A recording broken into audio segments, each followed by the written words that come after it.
Pop Shield, the social distancing edition. Actually, we've always been social distancing because we live pretty far away from each other.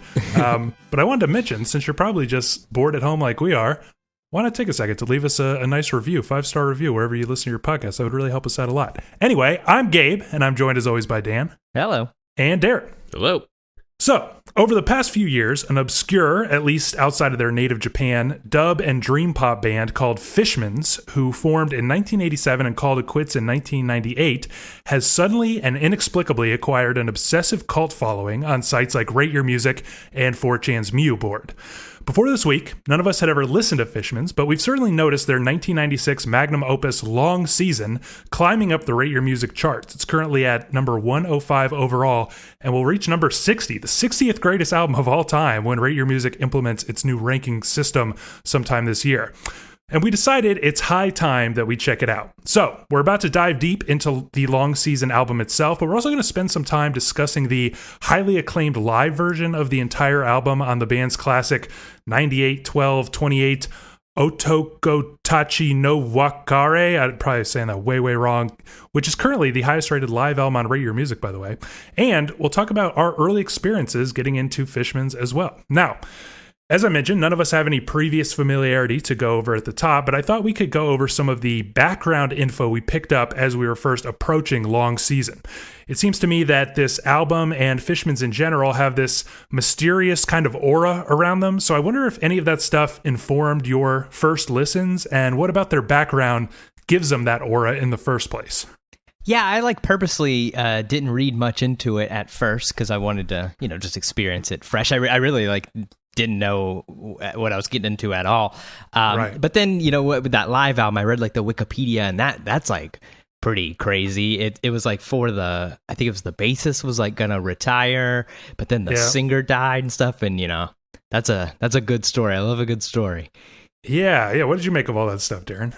Yeah, I didn't read into it early on. I just kind of jumped right into the album at first. But, and it almost kind of organically happened just through listening and gaining interest to then turn to the Wikipedia and actually read up a bit more. And then I got to that same story that Dan was just talking about, that live album turned out to be their very last concert as well before the lead singer died, which is just kind of altered that entire experience of listening to that album and then ending on Long Season as it does. Really kind of elevated that listening experience. And like Dan said, I love a good story too, so I think that element kind of adds to just the entire experience, I guess. Yeah, I mean, it's really quite tragic because, like you guys mentioned, that last concert is supposed to be sort of a goodbye, but doesn't seem bitter in any way. Just the bassist wanted to move on, and it was going to be sort of a joyful goodbye to the band.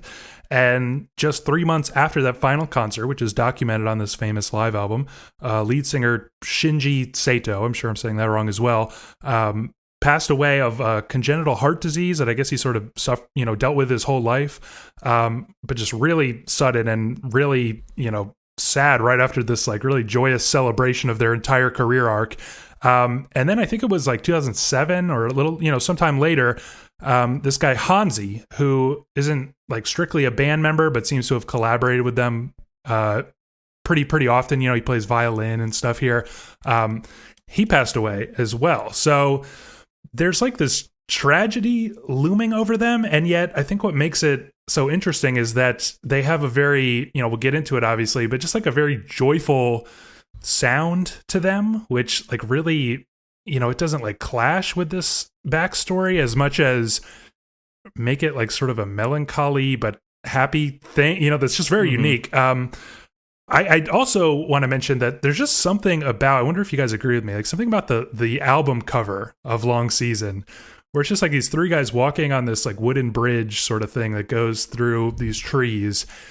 And doesn't it just give you the most mysterious, if you just saw that in a record store, I'd be I have to take this home. Yeah, it's got sort of a found photo kind of thing, because there's no real text on it. I don't think there's any text at all, actually. Right. And yeah, it's it's sort of out of focus. Their faces are out of focus. They're it's very anonymous looking people, and it's just sort of feels like a a semi spooky photo you found in a parking lot or at a thrift store or something. Yeah, I agree. I think the album art is very kind of mysterious. I think the idea of it just being a single 35-minute track is also kind of very inviting. I think for folks like us, you know what I mean? Just something that you don't too often see, right? Just a single 35-minute track, right? Yeah, that's pretty arresting. If I like found this record somewhere and then I just flipped it over and saw that it was like just one track or in some cases divided into parts, that would really, really pique my interest, because it's like, this is just, I've never heard of these people, and yet they're like really just shooting for the stars here with this like epic statement, must be. Another thing I sort of picked up, and we'll talk a little bit about the live album later, but I spent some time listening to the whole thing and kind of like dabbling in some of their the rest of their discography, and they have a pretty weird trajectory as a band, I thought, where it seems like they have this kind of funk rock thing going on. Like maybe they're coming out of that, like, when Red Hot Chili Peppers were still kind of cool, Jane's Addiction kind of a thing, and then like somehow start to move into like pretty pure dub reggae pop kind of a thing, and then start to settle into like a psychedelic dream pop world. I mean, that's like bizarre, isn't it? Yeah, I mean, it's really like a crazy trajectory, and in fact, like when you see it on paper, like that, funk rock to psychedelic dream, it's sort of like I'm glad I didn't read that before I listened to the album, because I would have been like, this is gonna be awful. But I mean, I can't think of another band that's had a similar trajectory, at least. Yeah, it kind of almost makes it difficult to follow if you try to go in like some sort of chronological order. Like I was sort of like bouncing around a bit on YouTube just to get, sometimes it's just nice to get to see the band members, see the band perform. And, you would go from one partial performance of like Long Season video of that to like one of their very like reggae dub performances, and I'm like, is this the same band? I'm like trying to look around at the members to like see if I recognize anybody, because it's so wildly different, and the time periods and stuff. But it's kind of all over the place. There's just like nothing about them from what I can tell. And I want to like sort of add a disclaimer that we're not experts. We're sort of capturing the experiences of some first time listeners here, but it just feels like Long Season comes out of nowhere, right? Maybe people would disagree with that, but it's like, I just feel like if you listen to everything pre-1996 by this band, it's also pretty weird that like in the same year, they released another album that people seem to love, but is a little bit more like traditional song type structures and a little bit more in that dream pop world. But if you listen to the pre-1996 stuff, I just would never have guessed like their next album is going to be Long Season, Right. But on that note, let's kind of dive into the album itself. I wonder if we can start with the wide view, Dan, and kind of describe like what's the overall structure and sort of tone of this piece. Yeah, I mean, it's sort of difficult because it moves quite a bit, for being like one piece. It's not like incredibly repetitive, but that said, it does start with this like very like minimalistic repeating motif. I think it's like on guitar first, and then this like piano. I guess it's a loop. I don't know, Darren, you said you watched some videos. I didn't. Is it somebody actually it's gotta be a loop. I know, because I was thinking, to get aside here, but I was thinking on the live thing, like, oh god, your fingers would be fucking killing you. So I assume it's a loop, but yeah, it moves from this loop to, and then it sort of like grows and grows, like more things kind of come in, and then in the middle it sort of not falls apart, but like everything kind of disappears into this like experimental section. Yeah. And then, it all builds back up with even, sort of more things. I think it's a violin, there's some other instrument. Accordion. Yeah, accordion. Yeah. Like this sort of strange, very, like you sort of said, Gabe, like joyous sound comes back and all. It's like a... It's a real trip, ride, throughout it. Yeah, the live version, if you listen on headphones, like it actually starts off very faintly. You can hear that piano piece, and I think it's kind of clear that that's sort of like a metronome for them. It's not as obvious in the studio version because they probably like silenced it, but in the live one, you can basically hear it almost the entire time. Yeah, and I feel like we should clarify. It's like an arpeggiating, kind of like chord, and it's almost like two chords. So it like plays, 3 bars of the one chord, down for just a second, and then back up. Yeah, and so it gives this kind of like hypnotic arpeggio, basically just like running over the whole thing, especially in the live version. But it's kind of like the rug that ties the room together, so to speak. But go on, Darren. Yeah, and so just like Dan was sort of describing it, like there's different sections to the track, 5 identifiable like parts really where like something starts. There's kind of like maybe some certain instrumentation or something about each part, I think, that separates it from the last, and then it sort of comes back down, and then the next part sort of starts. I think that's pretty fair to say, Gabe, wouldn't you? Yeah, I mean, it's got like an interesting... It's weird because I actually struggle with this. It's simultaneously very repetitive and like a huge journey, it feels like. Because it's a pretty basic, like kind of... It's just like this repeating bass line, these arpeggiating notes that basically sound like these same 2 chords the whole time. And then there are like a couple other chord progressions, but it's like everything can kind of slot on top of each other if needed. So it's like not going to change like keys or anything like that. And, it sort of has this, it has this vibe of like, I know it's not this, but it has this vibe of like everybody recorded, 35 minutes of their part.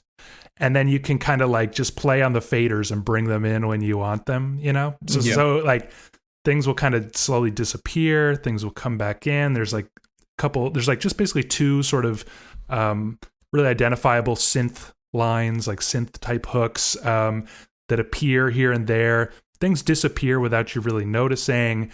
And, if I was going to try to describe like the actual music of it, it's a pretty unique mixture, I would say, of like, the bass is just so fat, you know what I mean? Like it's really got like a dub feel, and yet there's nothing really dubby about like the way it's actually played, but it's sort of mixed like a dub album, or a dub song rather, where the bass is so fat and booming, and the drums are really quite light. Like they almost sound like they're played through a high pass filter or something, to where the bass is really like the low end, and you get this kind of like, marching, rolling drum sounds that aren't heavy and booming. Like they're really quite like, just clacky, like glittering sounds that almost blend in sometimes with the arpeggiating bell sounds and piano notes and stuff like that. And just to add on to that, like I was saying, in dub music, when you make a dub mix of like a reggae song, it's basically like a live improvisation on the mixing console. You know what I mean? Like where you're adding delays here and there, you're pulling things out, you're like sucking all the air out of it, and then bringing in like just the bass and a bunch of empty space, and then bringing in all this stuff and then taking it all out. And the album kind of moves in that way. You know what I mean? Where it's like, you mentioned it there, and it like sort of, you build up and then you drop everything out and you build back up again. And yet there's lots of like builds and drops and disappearing. Like the rhythm will just disappear at points, right? Unexpected points even. You know what I mean? Yeah. I mean, I was gonna say like you said, Gabe, it does sort of have like this feel like somebody's playing the faders. I think like the engineering of the record is like the fifth Beatle or whatever. I don't know how many people are in this band, but like it really seems like an instrument in and of itself. Yeah, and I think when you talk about a track that goes 35 minutes, even if it's split into parts, I want to make sure that it's kind of understood that it doesn't really feel like this is just some sort of jam, and they are kind of like looking around at each other and they're like, okay, we good? And then kind of like putting an end to it. Like it really seems pretty deliberate. Like, yeah, it does. What they're trying to do in each one of these parts. And I get like the idea of like, messing around with the faders and everything, but it really does feel like everything is there just long enough. It doesn't really feel like anything overstays its welcome or get into I get the improvisation territory too much. Yeah, but I get like a strong feeling that those decisions, those smart decisions, were made like afterwards at the mixing stage. Probably. You know, because yeah, that's fair. I bet like, I bet they just like had a lot of accordion and stuff to work with, and that they're sitting there like piecing this thing together and deciding like, oh yeah, the accordion needs to come in here.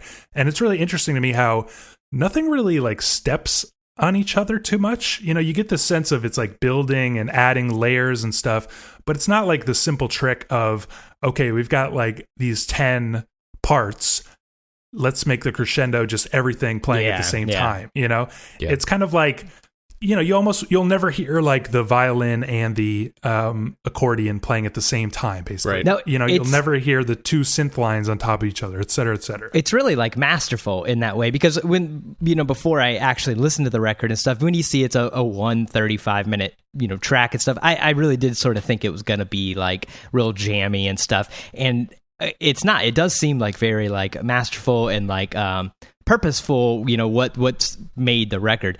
But I see like on the Wikipedia, it says like the producer quote would shed blood from his eyes from looking at the monitor for too long. So I think the editing is a big thing here. But I don't think that's like a negative towards the record at all. I think like having the the like knowing what to keep and what to get rid of and stuff like is just just as great as playing it that way the first time. Yeah, and it's like brilliant and like very playful the way that, like, I swear sometimes like the bass and drums will just like vanish and then come in for like one bar and then vanish again. Like there's a lot of that like tinkering that makes it just really, really fun. What do you think of that, Darren? Yeah.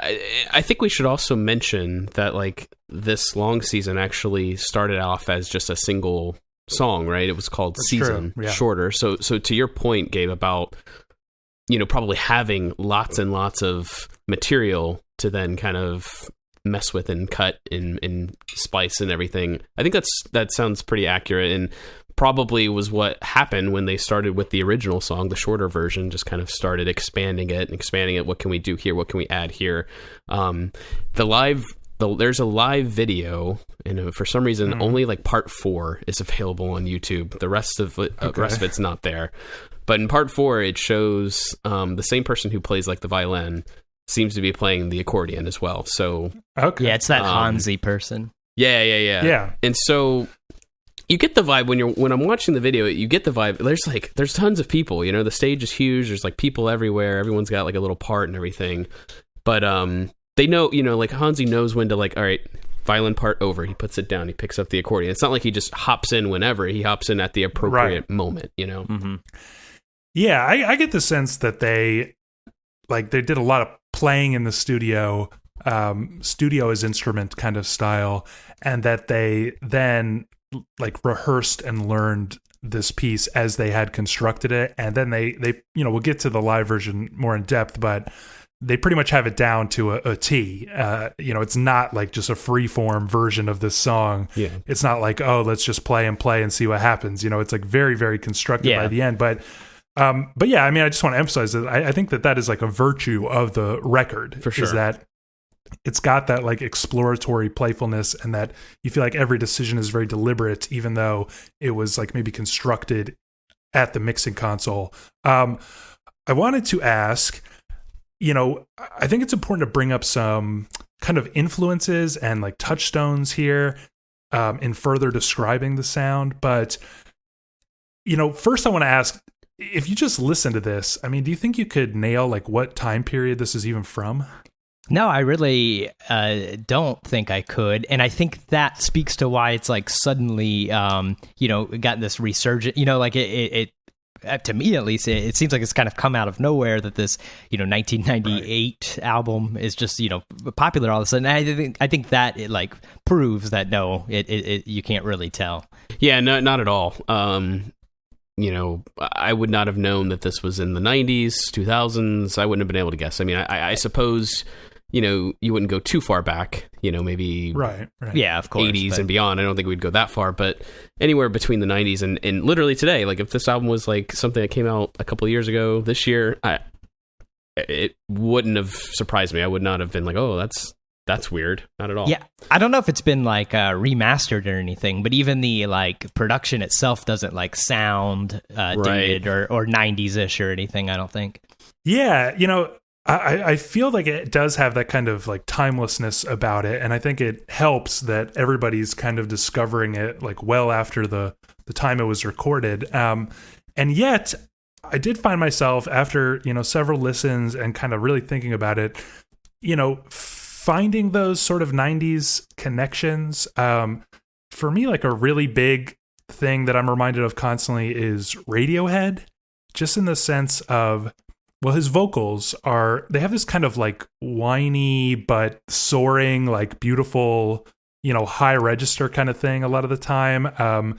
Even his like scatting, reminds me of like Tom York on Lotus Flower and stuff like that. How he does those kinds of things. So I get that vibe, but I also get the vibe of like this kind of like very clean sound where, there's not like distortion. It's not like a grungy kind of 90s like alt rock thing at all, but every guitar is like treated in some way. You know what I mean? Yeah. Like, how like you listen to like Subterranean Homesick Alien or whatever off OK Computer. It's like those guitars are like, how does a guitar come to sound that way? It sounds like a clean guitar. You would describe it as clean, and yet it is so treated, so filtered. I really get those kind of like tinkering vibes with this album. Yeah, definitely. That whole line, yeah, in the live version, the guitar was playing, but when I had first listened to this, I couldn't decide whether is that some sort of like a synth or is that a guitar, exactly. Yeah, it's the same feeling.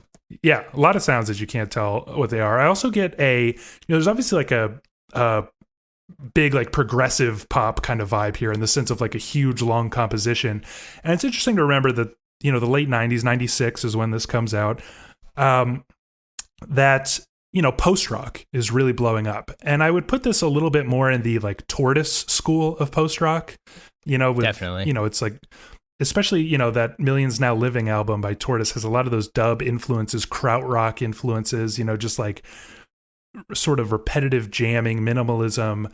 But, do you guys see it sort of fitting in like the epic grandeur of 90s post-rock at all? Yeah, I was thinking about that a little bit like when I was listening to it, but I wasn't sure if I was just like putting it there a little bit in my mind because of the one song that's 35 minutes kind of, that's like a super post-rock move. So I wasn't like sure with myself, if it was just that bias or what. But yeah, I mean, I think you mentioned Tortoise. I think that it is. It's not that it like sounds exactly like a Tortoise record or something, but like it's definitely like in a similar sphere of that. Yeah, and I mean, considering their career trajectory, like it kind of seems like maybe this was like their attempt to do something that they maybe have been influenced by around that time. You know what I mean? Yeah, true. So I think that would kind of fit into the Tortoise or whomever. You know what I mean? Yeah, you get a little bit of like I want to say Scott Walker, but like not that crazy. But just like a vibe of like, we're not so happy just playing like reggae pop anymore, and like we're hearing all these cool records, from America or whatever, and they're doing some crazy shit, and let's like go for broke. Let's like do something real big.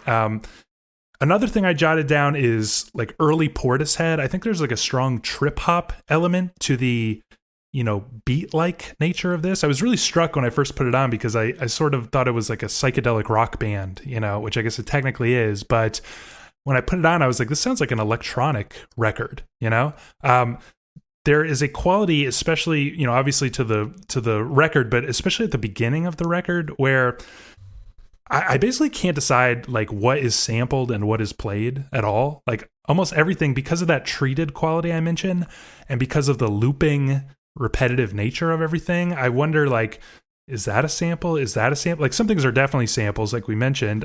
There's a part like where like, like the ba ba ba ba ba ba ba ba vocal line and stuff. On the live version, that's like so like clearly sampled. I don't know if they sang it for the record or what, but did you get that vibe? Like, there's kind of like if you just told me everything was constructed from loops, like in a Stereo Lab kind of way, in a Portishead kind of way, I would believe you. Oh yeah, I mean, like I said at the very beginning, I wasn't sure if if that was a piano loop or somebody like playing it and stuff. But yeah, I mean, even like sometimes the drums, even, which I really love the drums on this record, but right. Like it never feels like a drum machine, but it never doesn't feel like a drum machine. I don't know. It like sort of in the like krautrock kind of way, like especially like Can, like people always said that like Jackie Liebzeit was like the human drum machine. It right, sort of has right. like that sort of Jackie feel to it, where it's like it's so like, I don't want to say perfect, but like just correct that it's like precise. And precise is a good word. Yeah, and controlled, like that. You're never like, I don't think it's a drum machine, but I wouldn't be surprised. Like the opening song on the first Portishead album, Dummy, it has this like kind of shuffling, drum roll quality to it. And I get like that same vibe from the, when the drums get like pretty intricate and shuffling in that same way, where it's like, I could totally buy that this was just sampled off of like, a cool jazz record or something like that. Did you get that sense, Darren? Early on, I think I was a little more like Dan, thinking like everyone's playing something, even that piano part. But after like repeated listens, I'm like, there's just no way that somebody's like so perfectly playing that for 30 minutes. That's ridiculous. So, after like listening to it more and more, certain things started to pop out that like, okay, this does actually sound like a loop. And, again, when I watched the live video, the drummer's got like a machine right next to him where he's going there and hitting different buttons and kind of setting off other certain samples or whatever. It was for a different song, but like that seemed to me, okay, that's the vibe that they're going for. There's like a mixture of live instrumentation and drum machines and other sample equipment, Yeah, and I feel like that's all like very in the 90s school of thought, when like, sure. One of the reasons I just love the 90s is that like everything was wide open. They were just like excited about dub music, they were excited about like African music, and there's like some kind of tribal drums on the middle section that I want to talk about more in a minute. There's like people are interested in hip hop, like back then it just felt like, hey, hip hop is cool. Like I know that I play, your Beck or something. I know I play like folky lo-fi rock, but like, why the fuck can't I like buy a drum machine and make a hip hop song? There was just like that freewheeling spirit of the 90s, and I feel like that's all over this. Other stuff I jotted down. I don't know if you guys were like big Sigur Rós fans at all. Not really, no. I mean, I'm aware of them. I just never really liked them. A couple of their albums, that Untitled album from way back in the day. Yeah, I mean, they just have like this very distinct like joyousness, like it makes you want to cry tears of joy when you listen to them or something. And I feel like this is like obviously before Sigur Rós, but I feel like it kind of looks ahead to that a little bit. I also thought a lot about like and I saw other people referencing similarities to kind of Animal Collective in a way, that like arpeggiating line that's just over the top of it just feels so like Merriweather Post Pavilion, like this sparkling, glittering, like psychedelic just dream state that you're in. Yeah, I can see that. And I thought too about like Panda Bear's Person Pitch, which is kind of like this hazy daydream vibe of like just, some of those really long songs, they just sort of like travel in the strangest ways, get quite noisy and abstract at points even.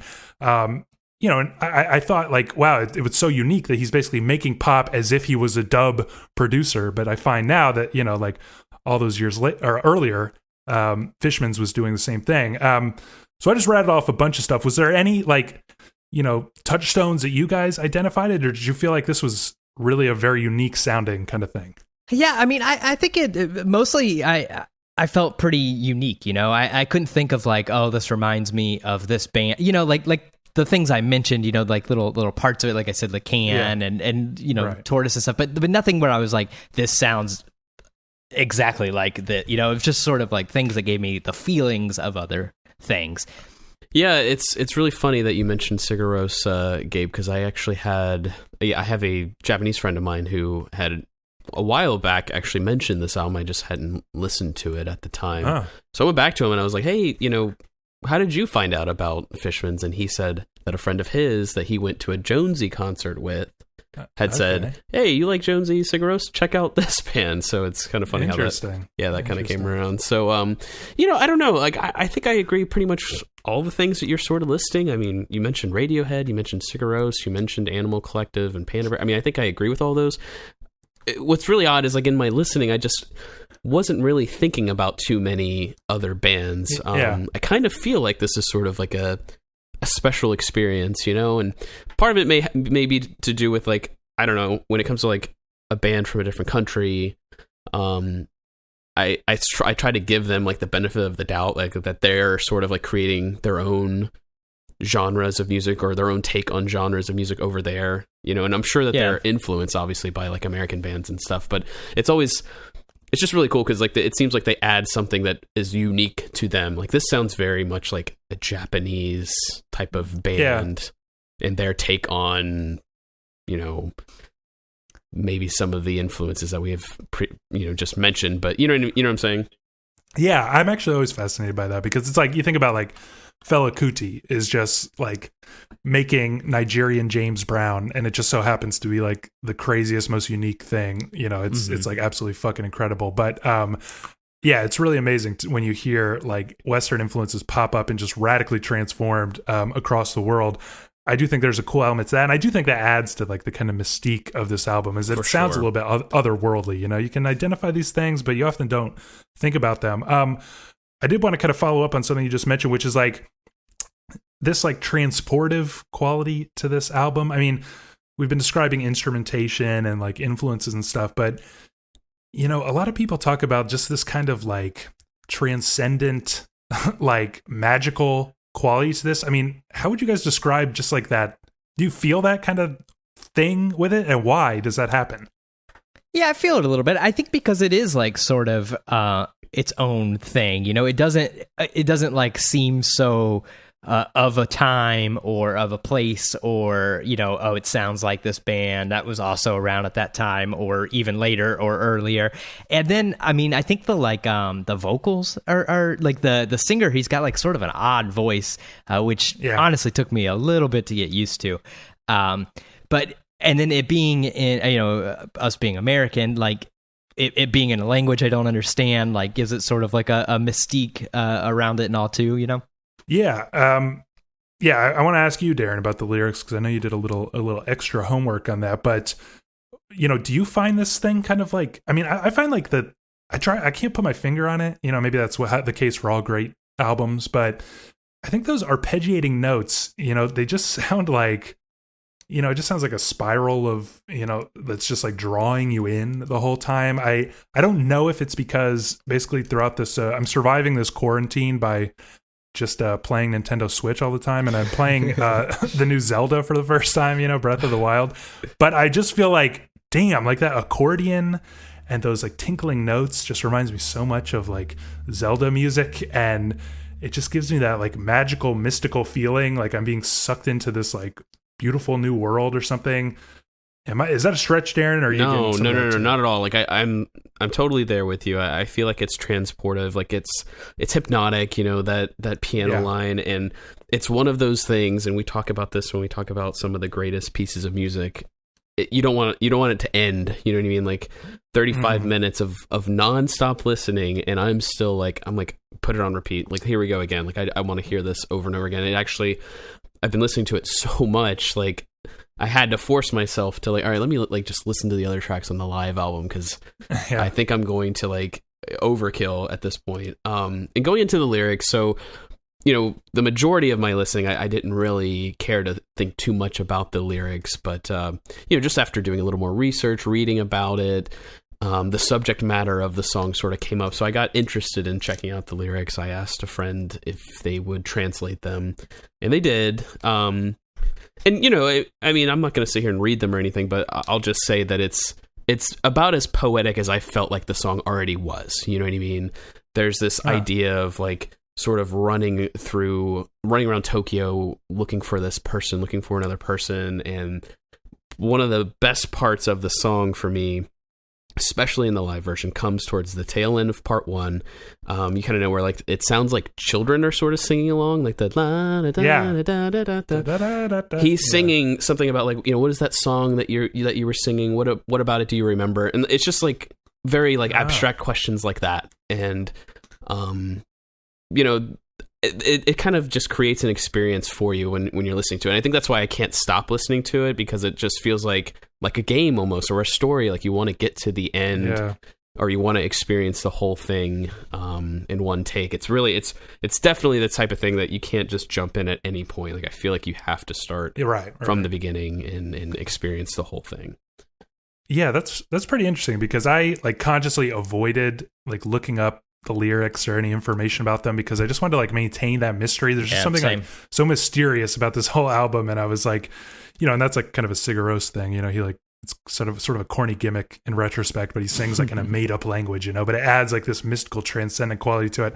And yet I felt sort of validated by, I guess I can't be sure because I don't know shit about Japanese, but there are lots of long stretches where it's just like wordless vocals, right? Yeah. Lots of like oohs and ahs and ba-ba-bas. And, there's even like a couple on the record we should mention, a couple female vocalists come in for a few spots. And, particularly the one in the, just before like the middle section that we'll talk about, she starts like doing some vocal fireworks in a way that's like, really reminds me of Pink Floyd's Great Gig in the Sky or something. Yeah. And it's like, it just feels like no words could really capture this like rapture that this woman is in at that like really pivotal moment. It sounds like you guys are on board, but those kind of wordless vocals, I think, are just so essential, to the spirit of this album. Do you agree? Yeah, of course. I mean, I think that's why I didn't look up the lyrics or anything too, because it just sort of felt better to not know, it left the mystery of the record. And just like I really enjoy like that aura. And I listen to like a lot of music from other countries and stuff, and I don't know, I never really feel like I want to know what they're saying. Maybe that's just me being lazy or what, but no. Well, I mean, because the trouble is like translation, right? It never like really comes out. Lyrics or poems or there's not a direct translation. Even the person who translated this are like, look, it's very difficult to translate lyrics, because a lot of it's like it's emotions, and they may not exist, exactly in English the same way, Right. Yeah. Well, we one thing you mentioned earlier, which was that like it just you just want to like listen to it again and again, and I think there's sort of like a brilliant trick here, which is that it's a long song, but it's a pretty short album. It's a 35-minute album. Right, so like you get the best of both worlds. Like you get the epic quality, and yet it's like very, very, listenable, very snappy. Yeah, that's true. On that note, though, I want to start like sort of talking about the individual parts a little bit. And I think that the best place to start here is part 3. All right.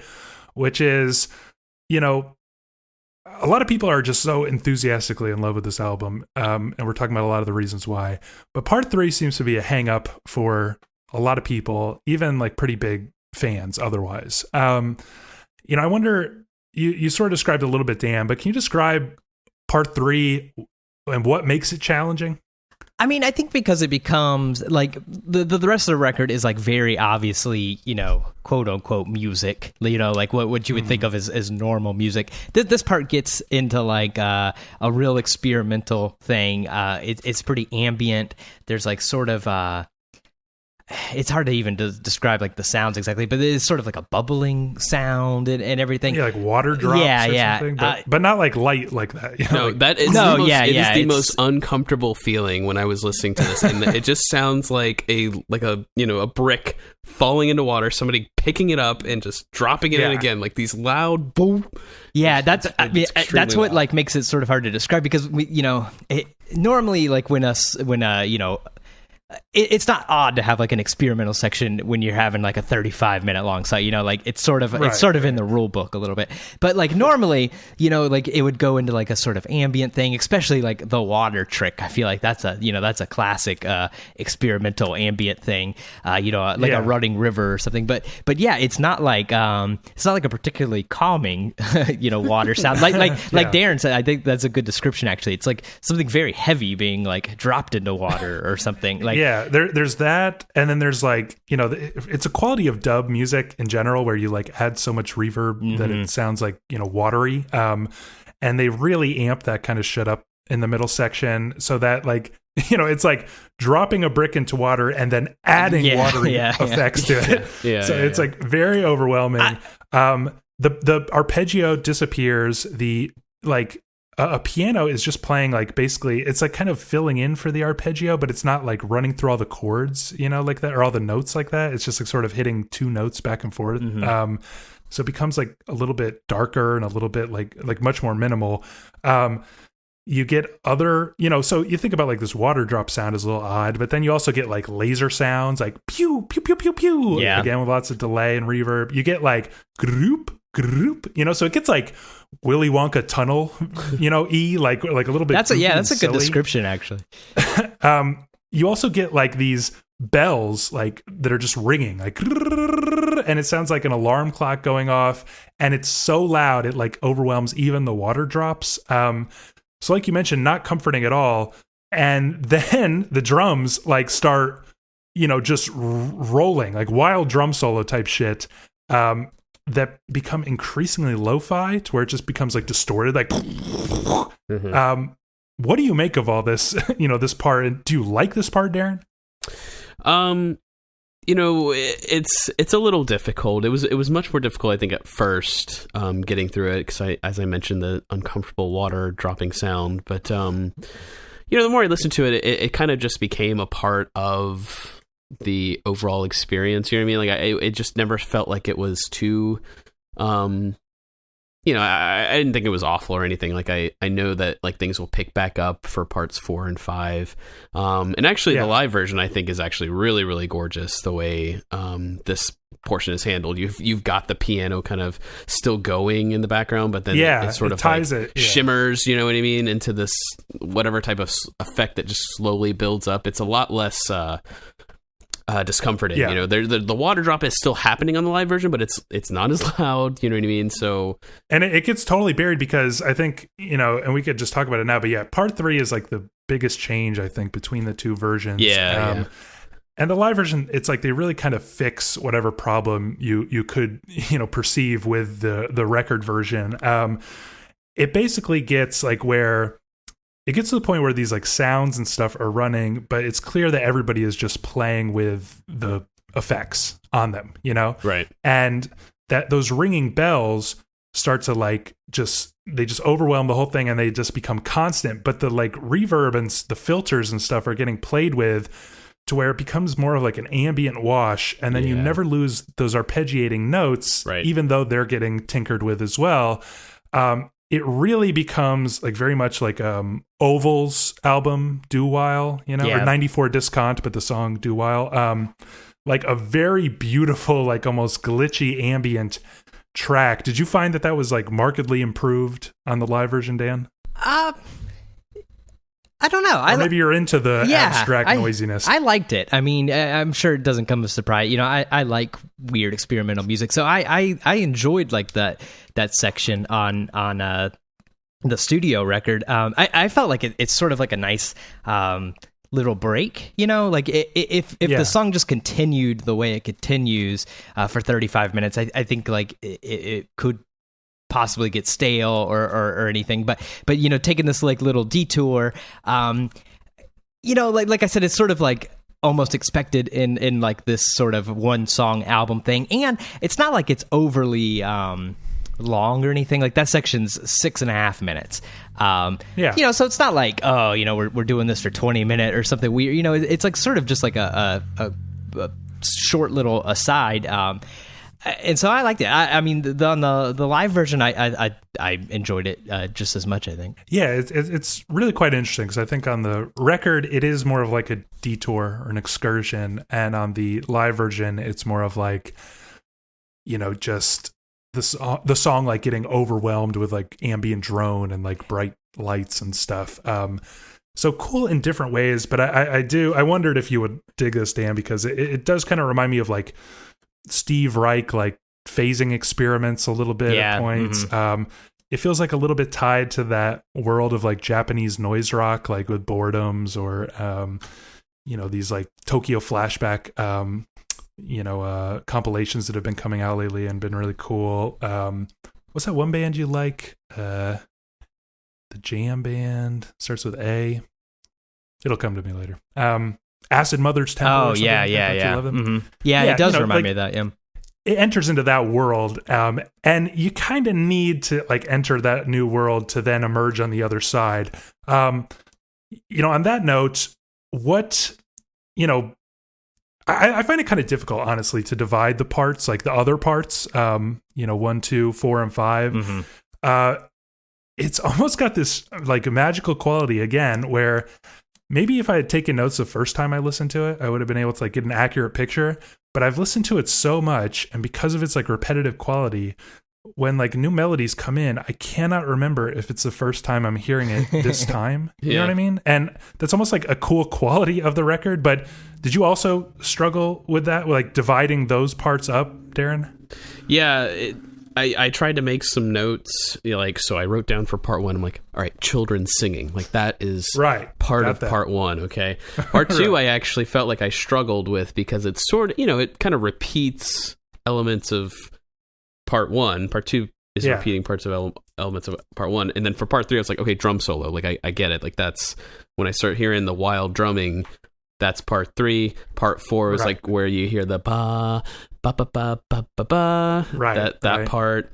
And then part 5, I still had a hard time because again, it kind of like reprises some of the previous elements. But yeah, it was definitely a struggle, and I will say that like I was having to look at the times to really make sure, okay, like identifying it did become a little bit easier when you sort of define the times, like when the parts end, you know what I mean, like when it kind of fades down and then picks back up. That became a little bit easier. But as far as like being able to particularly point out and say, this is what part 2 was, this is what part 4 has, that was always kind of difficult. Yeah, and I honestly think that that's to its credit, because you do kind of get lost in it. And I think part of the point is you like don't, when I'm listening to the record version, I'm just like, when did that sound get here? It feels like it's been going on forever, and I don't, but I know it wasn't at the start, or like, when did that disappear? I lost the arpeggio, and I don't remember when it left. So well, and when you start listening to the live version, right, you find out that like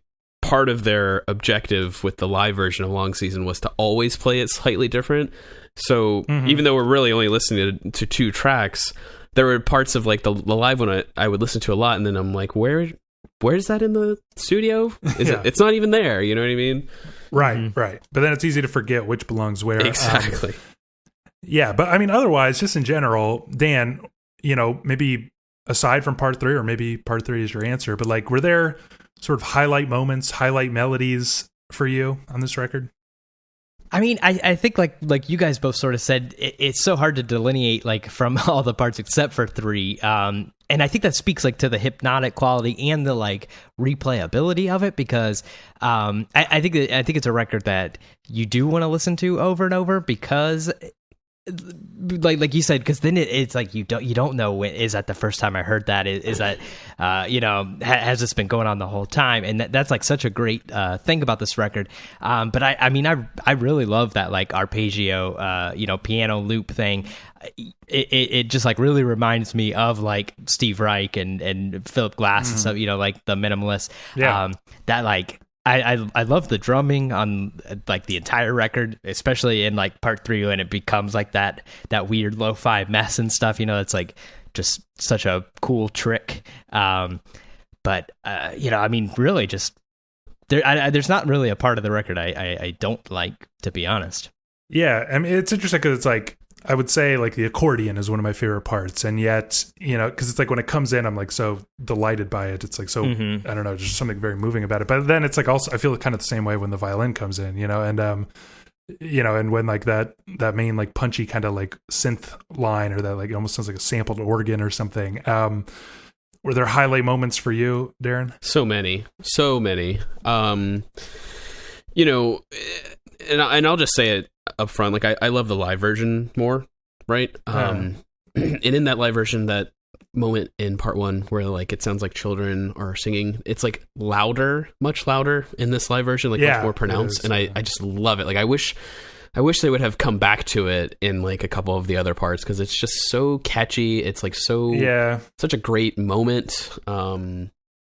Just so like emotional. I don't know. I just really, really dig it. And then there's a really great like chant in part 4, which I'm pretty sure is not in the studio version. During that like ba ba ba ba ba ba, there's like a bunch of them just chanting like da da da da da da da da, and then he starts singing. It's just really great how these moments like kind of just organically build up. They happen and then they pass, and we move on to something different, and we never come back to it again, you know. It's like there's like this longing, and then when you find out that the lyrics have a little bit to do with like, you know, what did you remember about this song, or like something special about a certain song, like that's what's happening as I'm experiencing this song right here, you know, like I'm hearing these things. I can hear the children singing portion from part 1 when I'm in like part 5, right? It sounds like it comes back, maybe it doesn't, or maybe it does. Like it's just really neat how they sort of play with that. Like clearly they must have known like, oh, this is a really great thing, but we're not going to do it again, like because the song is just ever evolving. It's just kind of constantly moving. Part 5 I think is really cool. It has like a really sweet like guitar solo. I know, Dan, you're not so I want to ask Dan about this. Because basically if I was going to be like uncharitable, right, I would say that he goes like full Santana on the ending there. That's fair, but you could make it like totally palatable, I think, to Dan if you just described it as like maggot brain, you know, from Funkadelic. Like, Funkadelic. Yeah, it's just like, you know, because it does have that, there's like a lot of wah and like, you know, sort of filters on it and stuff. But yeah, but I mean, what do you make of that?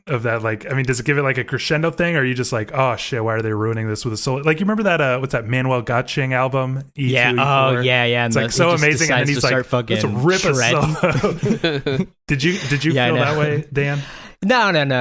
It honestly didn't bother me much because yeah, it adds like a sort of crescendo quality to it, and like, I mean, it adds a little bit of like the jamminess, you know. I know we keep saying like it doesn't like feel like that, but I mean, in any sort of 35-minute thing's gonna have like moments of that, and so I think it's not like it's not like incredibly out of place. It's not with the effects and everything. I think it's still cool. It still like fits in. It didn't like bother me too much. It's very, very dirty. Like it's shocking that it fits because there's so much feedback and like amp buzz and stuff, and they're really using that toward the sound of the solo. And like the solo is very melodic, and yet it's like the noisiest, like sloppiest kind of thing.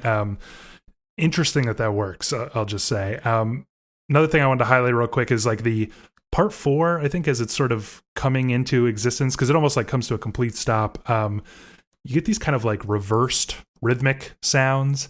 You know, it gives you like a lot of this album gives you the vibe of like, let's try everything and maybe we'll find a place for it and maybe we won't. But it just so happened that this kind of like reverse, like whoosh, whoosh, whoosh. It almost sounds like the beginning of like God, what's the Hendrix song where there's like that like, you know, backwards loop or whatever. Are You Experienced, the song. You know, it's like, it's just an interesting, strange touch that just, it doesn't really come back again, but it's cool that they use these like reverse effects to kind of get back there. So having sort of dug through a lot of this track, I want to ask, how did it go getting into this? I guess I'm getting a sense, but did you come to love it, Dan? Yeah, I mean, I took to it pretty quickly. I sort of mentioned that like the vocals were like the one thing that took a little bit to get used to. You know, he sort of has like an odd voice. Like you mentioned, it's kind of high. The first time it came in, I was like, man, had to go and ruin it with singing. But it really, once I got used to it, probably the second go through, and from then on, I liked it quite a bit, and really had no problem. Yeah, what about you, Darren? Was it like challenging at first at all, or was it just grab you immediately? It grabbed me immediately. I mean, I absolutely loved it. I mean, you guys know I may be a little biased when it comes to Japanese related things, but so I was a little hyped already. Like, oh, this is gonna be good, and it kind of blew me away. Basically, honestly, I didn't really know what to expect. I've listened to some Japanese folk music, things that are not like necessarily J-pop, right? But just hadn't heard anything quite like this. And it's one of those experiences where, I think I talked about this way back in the day when I first listened to like Car Seat Headrest, this obsession quality kind of takes over you. And you're finding yourself like, I got to learn everything I can learn about this band. I'm like, whoa, Sato, he died. It changes things, adds mystique and builds a new story around the band itself, and then makes the repeated listens like fresh because now I'm listening for different things. You know what I mean? It was pretty much, I was good from the very beginning. Yeah, I was like pretty much immediately grabbed. I think like the sound is so. It's just like if you haven't listened to it, like whatever you're imagining, it's just gonna like still surprise you what it sounds like. Because I'm like, is this a band? Is this a DJ? Like, what the fuck is this? It's like, it was just so not what I was expecting. I heard words thrown around like psychedelic and blah blah blah, and it was just like, just the strangest mixture. So it did grab me immediately, and I found myself like, I would listen through it. And then I would be like humming it, like just involuntarily, constantly, because it's so catchy and so like repetitive and loopy. But it's family friendly too. Played it around the kids quite a bit. They were all into it at various points. I don't think anyone listened to all 35 minutes in one sitting. But yeah, my girlfriend also liked it quite a lot. I'll admit. So girlfriends and families, good. Yeah, I mean, I think it's just like undeniably catchy. It's like extremely catchy, which is crazy for a 35-minute song. So I guess we all agree then that it's like sort of it deserves this new classic status it's attaining. But like, I'm wondering what do you think its legacy is gonna be? Like, what heights could it reach? Is it gonna be just like a rate your music, curio kind of a thing? Do you think in 50 years they'll be inducted into the Rock and Roll Hall of Fame and it'll be like it's the new Velvet Underground? I mean, that's probably a scale from 1 to 10. Where's this gonna land? I mean, I think it'll stay internet curio, kind of thing. I think it's hard for stuff to get higher than that, the way things are nowadays. But I mean, I think it does definitely like deserve the status. And anytime one of these things like pops up like this, it makes me like so glad, like sometimes I feel like I've listened to so many records that there's just like nothing left to discover, and then when you find a record like this that I had never even heard of, that's from 1996, right. It just makes me like really, really happy that there's still something left out there. Right. Yeah. What do you think about that, Darren? Yeah, I don't know. It's a really good question. I mean, I feel like it'll probably, I don't think it'll attain levels of like, Velvet Underground or Rock and Roll Hall of Fame type of thing. But maybe it's kind of like a Neutral Milk Hotel type of thing. What's unfortunate is that the band can never really play together again, right? That was one of the things I was already looking into. I was like, oh man, are they still touring? Like, am I gonna be able to see them? That'd be so cool to see this, even if they're like much older. But when you find out that like Shinji Sato died, I mean, that kind of put a damper on all of that, which is too bad. But I mean, go ahead. Does that add to it, because there are a lot of like, nobody got to see the Velvet Underground, and now it's like such a thing of mystery. Like, oh my God, imagine, you listen to like the Matrix tapes, it's clear that there's like 25 people in the fucking room, and you're like, God, those people just got to hear that. You see like pictures of Joy Division performing, and it's like in somebody's living room. I mean, I think that definitely adds to it. Yeah, I think it does. I think it definitely does. Yeah, I don't know. It's going to sound crazy, but I could see this like becoming pretty big. And, you mentioned Neutral Milk Hotel. I mean, I think Neutral Milk Hotel is going to be like a Rock and Roll Hall of Fame thing. Like, I mean, is that nuts? Because everybody of our generation adores them. Right. And it's like, yeah, but it seems a little crazy now, but it's like, I think you're stuck in like the bubble of like the people we know and the places we hang out on the internet, like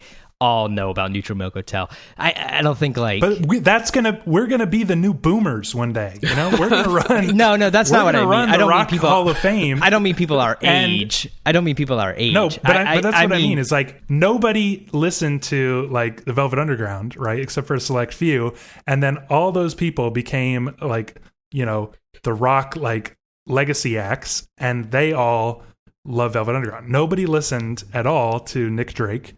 And then the people who adored him became like those, the indie, like soft lo-fi rockers of like the 80s and 90s, and then now he's like an icon. And I think that, it's a stretch. It's pretty early. We're so early that we don't have the next step is going to be, Anthony Fantano will make a video reviewing Fishmans. I can definitely see that happening, right? Then the next step is that Pitchfork will do like a Sunday Classic review of this album. And I could totally see that happening. They'll act like we always knew it. We never reviewed it just because we didn't feel like it. They'll get around to it. And then it's on like basically the most popular site. Then maybe there's like a reissue campaign a couple of years later, blah, blah, blah, and I could see it. It's a stretch, but I could see like it becoming pretty prevalent in this new generation, and that generation one day taking over and then being viewed pretty highly. Am I crazy? I don't think so. I mean, I don't. Yeah, I mean, just looking right now, like Neutral Milk Hotel has just under 1 million monthly listeners. Fishmans has around 150,000, monthly listeners. So yeah. They're pretty far apart, I think. I know. I just imagine like Michael Stipe before he's famous. He's hanging out like in an Athens record store with his buddies, and he's like, do you think the world will ever know Nick Drake? And they're like, no, dude, it's like it's just our bubble. Like only hipsters know Nick Drake, and then boom, what do you know? So yeah, but it's possible. Even Nick Drake, I think, is a bad example because I don't think like your mom doesn't know who Nick Drake is, and she's the same age as Michael Stipe. That's something that again people that like music like us know about. Like Nick Drake is like the level of Neutral Milk Hotel. I mean, maybe slightly more. Gabe's just hoping people will revisit this podcast many years from now. Yeah, no, he's just he's trying to look like a soothsayer. This is what I'm saying. Some people are going to say that we're like pretty late to the party. I think that there were a couple like big, developments actually in the last couple of years that I meant to mention at the top, which is that like, I think, it's one of those things where I think it became like a meme on Mew, and then, it ended up getting forced into reality where like people actually loved this thing. But then, I think it was like 2016, there were like reissues of these albums, which were extremely expensive and hard as hell to find. And now those reissues are extremely expensive and hard to find, but still. And then it was something like 2017 or 2018. No, actually just about a year ago, I jotted down that all their stuff hit streaming for the first time. So I think these are like the logical steps toward the growth. And, some like hardcore fans might say we're pretty late, but we're like right at the cusp, I think, where they might start getting pretty big. Now, I want to shift a little bit to that live album, 98, 12, 28. We talked quite a bit about it, but I mean, if you had to sum it up, like the wide view, I mean, what is like so special about the live version? It's very common for people on radio music, for example, to, swear that the live version is the definitive version, that it's so much better than the record. Why do people say that? Well, I think it just fleshes out certain parts a little bit. I mean, it's actually like 6 minutes longer. And I mean, there's a lot that happens in that extra 6 minutes. There's a section there towards the tail end of, I believe, like part 4, where the violin sort of keeps repeating a part, and like all of the music just slowly kind of fades and fades and fades until it's just the violin by itself. In fact, that might be the start of part 4. That's how it opens on YouTube anyway. And it seems to just have a much better flow, even though it's like 6 minutes longer. It seems like the parts go are fleshed out just a little bit more. We talked about how part 3 just makes so much more sense. I think running the piano as sort of like a metronome, just kind of constant throughout. Constantly. Yeah. kind of bridges the gap between, you know, part 2 and part 4, right? So keeping that constant through there, I think, is like a really great through line. I mentioned a couple of the moments where, like in part 1 with the children singing, the part 4, I believe, the additional singing. It just sounds like kind of we've talked about this before, right? Like when you have a piece of music and you play it live and you kind of just add new ideas and keep adding new ideas. And we talked about this is probably what happened in the studio. It sounds like they just kind of continued to do that, like adding more things to it. And this sounds like what would be the definitive version after the recording. You know what I mean? Yeah. I mean, I think that, you know, they must have started playing it and stuff and realized that the thing like kind of falls apart in a live setting. Yeah. In the middle, you know, and that you need like a through line, but they don't even just, you know, it's not even just part 3. It's like the thing is running like nonstop. And there are a few key moments where it drops out. There's a part like in part 4 where, you know, he's just strumming the chords and singing, and it's got like a real like 90s ballad kind of vibe, like because it's just one man with a clean, you know, electric guitar strumming and singing. And then everything sort of slowly starts to come back in around him, including the like amazing arpeggio. But yeah, I mean, what do you feel like makes it special, Dan? You know, I think a lot of stuff like Darren said, you know, it does sort of feel like a bit more like labored over, you know, like you could see like it's had like a little bit of evolution. It does have like 6 extra minutes and all. I'll say I kind of prefer the studio one. I like I like just the overall sound of it better.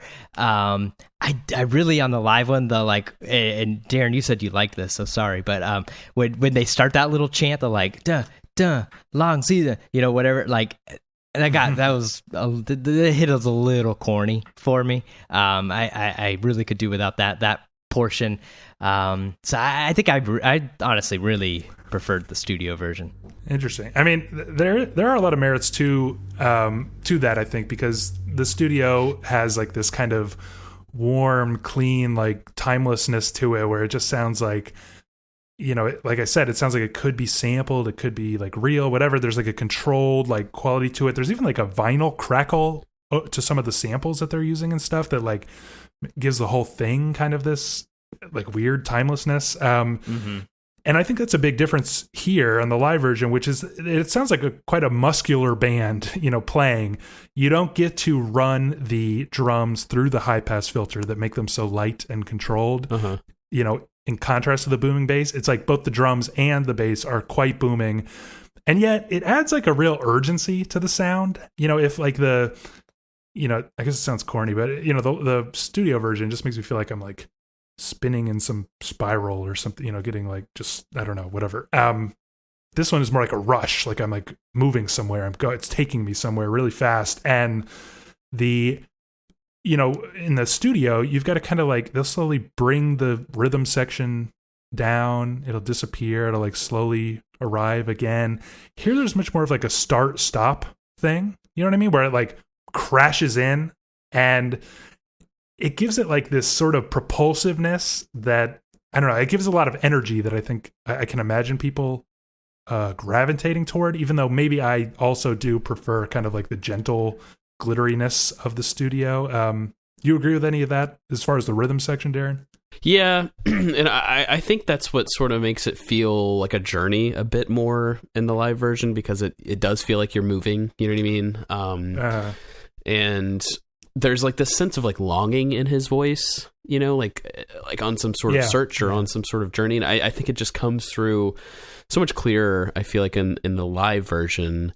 The studio version, though, I think is a different experience, which is cool, because I think I'm going to always like go back and forth and never really just, you know, prefer one and only listen to one, because I think it offers, just like you said, a little bit different of an experience, and less about movement and more of just maybe like a wandering or floating, know, or something right, which is really neat. I think both work, and I went back and forth this entire time that we were listening, and never really felt like I needed to choose one or the other. I think ultimately I would pick the live version, just because I think there's just a little more of an exciting factor, more of a rush that I really enjoy in it. But the studio version is definitely got its own merits to think about. Another thing I want to mention is we get actually 2 guitar solos here on the live version, and actually a lot more like guitar. There's a lot of like wah guitar with this kind of like funkier rhythm playing that kind of fills in. There's a part where it is just like the violin and that like plucky kind of wah guitar, which is kind of an interesting effect. And the wah guitar like often plays with the arpeggiating notes in a really interesting way. But damn, that like middle guitar solo, it like starts and I'm like, okay, I guess this is why it's going to be 6 minutes longer, is because this dude's going to shred over a lot more of it. But it is like very emotional and like very moving, that middle guitar. I mean, it's very melodic and it's just like keeps soaring and soaring. Darren, you're a kind of a rocker. Did you feel pretty moved by that as well? Yeah, absolutely. It was I really love the guitars actually all over the live version. It was really cool kind of watching it on YouTube, and like I mentioned, that like synth note is played by the guy who does like all the soloing and stuff. And I think you mentioned how it plays along with the violin. It also plays along kind of with the accordion down towards the end as well, which is like a really interesting sort of take. But yeah, like the dirtiness, I don't know, it just seems to work. It is kind of strange how it sticks out a bit from everything else that's going on, but it seems to work. I think the fact that there's not just a ton of lyrics or a ton of singing on this whole track, I think you give a lot of that vocalization to the guitar solo. Yeah, true. It definitely like because it kind of does like take the place of the Great Gig in the Sky style female vocals, which they obviously didn't have here, and it is just like an ecstatic, like rapturous solo that is really, I think, incredible.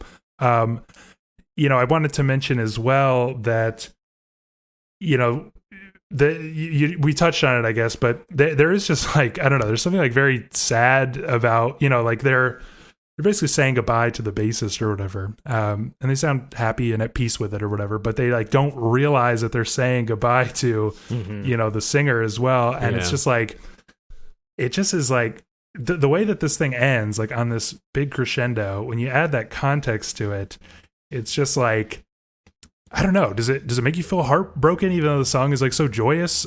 I mean, that really adds a lot of, like, a real special quality, I think, to this live version. It makes me feel like, how fortunate are we to have this? I mean, it's how often you get to hear like the final notes played by a band. That's exactly and what that they work so well. Yeah. Not only get to hear it, but like it's like professionally recorded, and it's not just like some bootleg or something.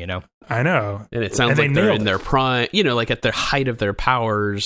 It sounds like the best performance of Long Season. It does. Ever, right? So yeah, it feels like a little bit of like we often talk about like capturing a moment in a room that's like really just a once in a lifetime thing, and that's the kind of thing where I'm like, can you imagine being in this room, like seeing this concert, watching this 40-minute song? Like, holy shit.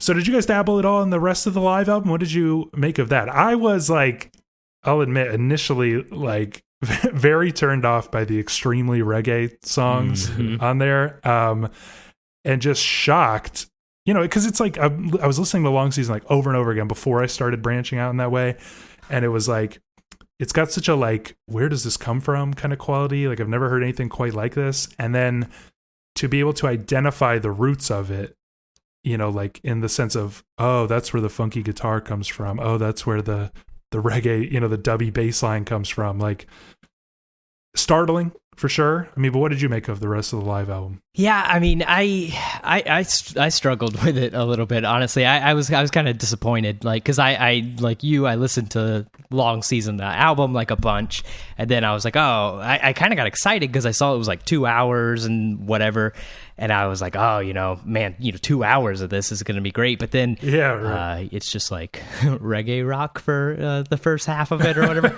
and I was not digging that at all. And then honestly, like I don't think I really like much of the live album other than the performance of Long Season. It was honestly like a big disappointment. I was really kind of looking forward to it. Wow, what did you think, Darren? I mean, I obviously not as impressed. as Long Season, but I also didn't really expect to hear anything that was going to blow me away on the same level, right?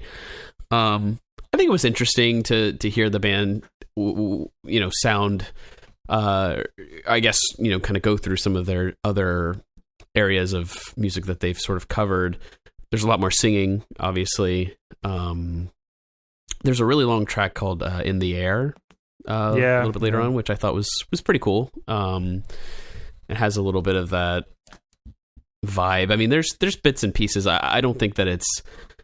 I feel a lot less about like, Long Season is just, totally different. I think there's definitely elements of it kind of all over these other tracks.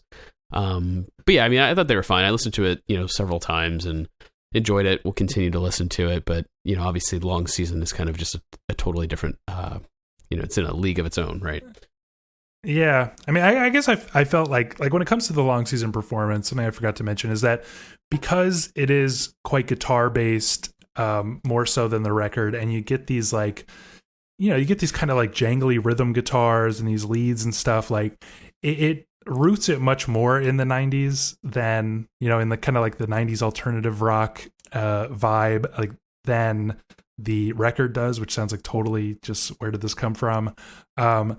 And, listening to the record, the whole record does kind of, it gives you more of that. You realize like, oh, this is like a working band in the 90s, and so at first I was a little bit disappointed, but as I came to, as I listened to it more, I started, the song started to like really work on me. Like the first track, Oh Slime, I was like, God, it's a little boring that it's just like these two like kind of guitar chords back and forth for so long. But then it's like that ending, with like the da da da da da da da da da, it's like, and then I was like, damn, that's really great. And then before I knew it, I like loved the whole 8-minute song, even though it's like very mellow and quite minimal. And then like I started to find that, as I would listen to the record, I'd be like, wow, Night Cruising is also like a really great song. And then it was like one of those things where I was just like, I realized that my first impressions were off because the more I listened to it, I got over like the kind of 90s dated quality of it, which is undoubtedly there. And started to love it in the way that I love like Radiohead's The Bends or something, or like, Radiohead's like Reading performance, that famous Reading performance. This record reminds me of that. They were definitely more normal back then, but it's possible to get over it, and then you discover these incredible songs, and I feel like the rest of the album has that same quality. I particularly love the last track on the first disc, Melody, but obviously nothing really touches Long Season, even though I think that's okay. So as we shift into sort of wrapping up here, did you guys do any branching out beyond these two records? I tried listening to the next record a little bit, which I won't be able to pronounce at all, Uchu Nippon Setagaya, which is like almost equally acclaimed as Long Season. A lot of people say it's their favorite, and it is like fully a dream pop kind of album with like trip hop beat type elements. I found that pretty incredible, even though I didn't spend a whole lot of time with it. So did you guys branch out at all? Do you intend to? Did Long Season make you want to? I didn't branch out, mostly because when it's something brand new that I'm talking about, I just don't want to confuse myself, so I always kind of wait a little bit. But I did sort of really intend to, when I was listening to Long Season, but then that live album, I just really didn't enjoy it that much, and it sort of made me less looking forward to checking other stuff. But that record you just mentioned, I won't try to pronounce it. I did already like save that one to my phone. I'm pretty interested because it was a high score, and if I enjoy that one, maybe I'll keep moving backwards. So yeah, I sort of intend to, I guess is the answer. What about you, Darren?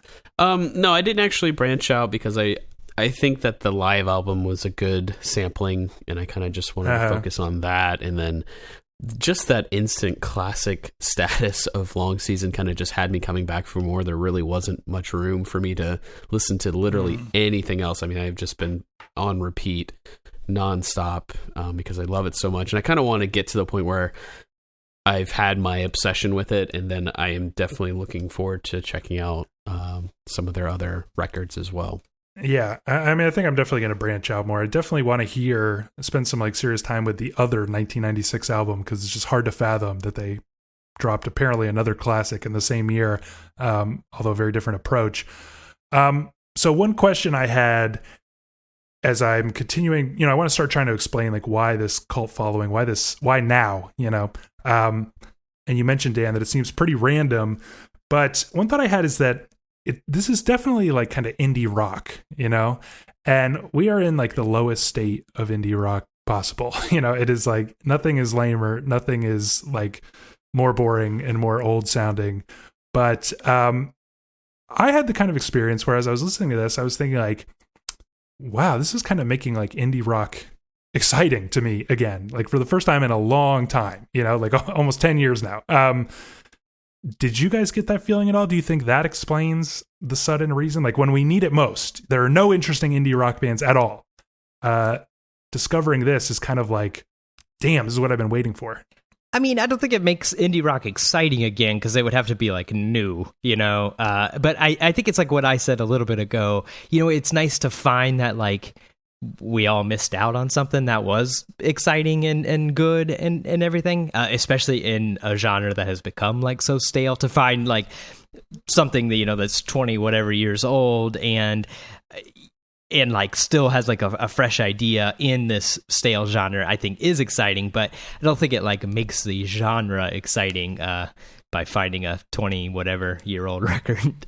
Yeah, but it's kind of like new, it's like if you were like, God damn, I'm so bored of all indie rock records, but I still like indie rock. And then you like went to the past and you were like, I found it, I don't care when it was released. I mean, that's what I was saying earlier, it is always nice like to find those things, especially when you feel like you've bled a genre or, a year dry. Yeah. What do you think about that theory, Darren? Yeah. I mean, I think it's really special nowadays to find something that you can sort of obsess over, right? It just doesn't seem to happen nearly as often. And for it to kind of fall into that, very wide net of indie is cool. And even whether it's 20 years old or not, like to me it doesn't matter. Like right now, in the now, this is my obsession, and it's great to hear something like this. It makes me hope that there's more. And then the way it's rising up, I mean, hey, maybe there are new bands that are coming along and hearing this and getting influenced, and we may see some sort of renaissance at some point. That's what's missing for my theory earlier, right? For them to make it to the Rock Hall of Fame, if they inspire like a whole new wave of musicians, that's how it'll happen, right? Because that's how Velvet Underground got there. That's how Nick Drake got there. Like, and I think it's possible. It's weird because we did an episode a long time ago now on Merriweather Post Pavilion, right? Listening to it 10 years later, and we all agreed it's still a great record, but we can all remember when you first heard it and how like new it sounded, and it just sounded like incredible. And it was interesting because the parts of this record made me think of that album. It was just crazy, like in 2020 to be having that experience with an indie rock record again, like just like, wow, this is crazy. Never heard anything like this. So yeah, I don't know. There's still a lot of people that just like, I don't know, they want to grab guitars and drums and stuff and make music again, but that's like so out. And it's cool that there's something new to be inspired by. So that could do it. All right. So I guess, really running out of questions here. Do you guys have any closing thoughts on this album?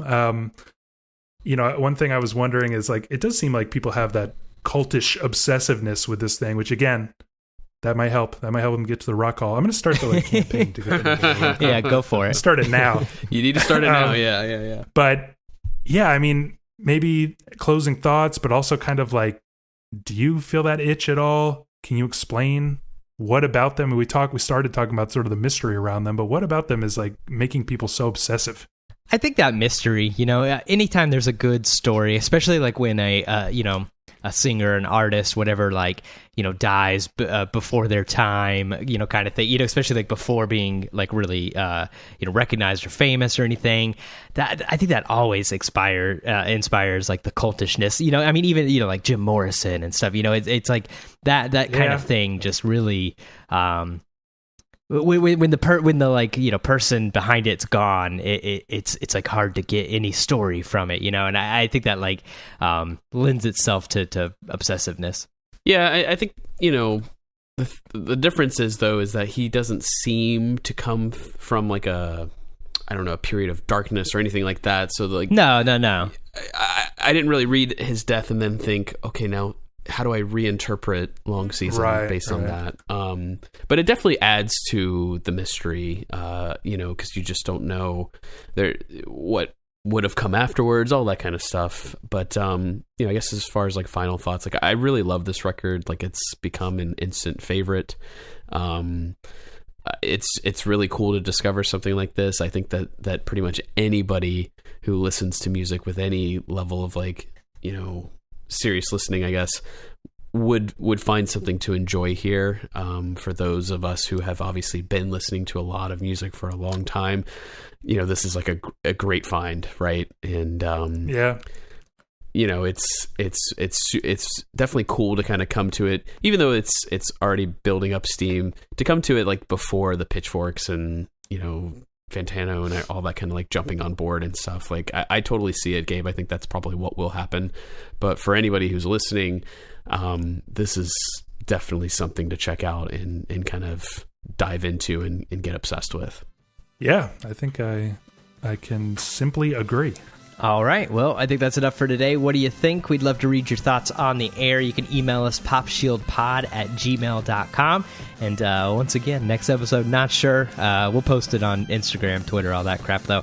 If you like the show, help us out by subscribing. Leave us a 5-star review wherever you get your podcast. Stay connected. Twitter, Facebook, Instagram, all that is @PopShieldPod. And we'll see you in 2 weeks. See ya. So long.